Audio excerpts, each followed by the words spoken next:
భలే దొరికిపోయాడు మణికంఠ అని ఆల్మోస్ట్ అందరూ తనని నామినేట్ చేసేశారు. అయితే ఇందులో మణికంఠ తప్పు కూడా ఉంది.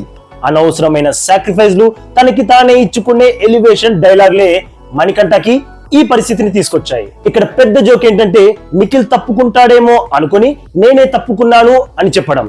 బాబు మణికంఠ, నిఖిల్ ప్రతి టాస్క్ లో గెలుస్తున్నాడు, మరి తను ఎందుకు తప్పుకుంటాడు? అంతేకాకుండా ఆ ఆత్రం ఆపుకుని ఉంటే ఈ రోజు నీకు అంతమంది నామినేషన్స్ వేసేవారే కాదు. క్లాన్ డిసిషన్ చెప్పే వరకు ఆగకుండా భారీ భారీ ఎలివేషన్ డైలాగులు చెప్పేశావు. నా మెంటల్ స్ట్రెంత్ ని రిప్లేస్ చేసే దమ్ము సోనియాలో ఉంది, నా ఫిజికల్ స్ట్రెంత్ రిప్లేస్ చేసే దమ్ము పృథ్వీలో ఉంది, అందుకే తప్పుకుంటున్నా అని అన్నావు. సరే, నువ్వన్నదే కరెక్ట్ అనుకున్నా అప్పుడు నువ్వు 2 in 1 అవుతావు కదా.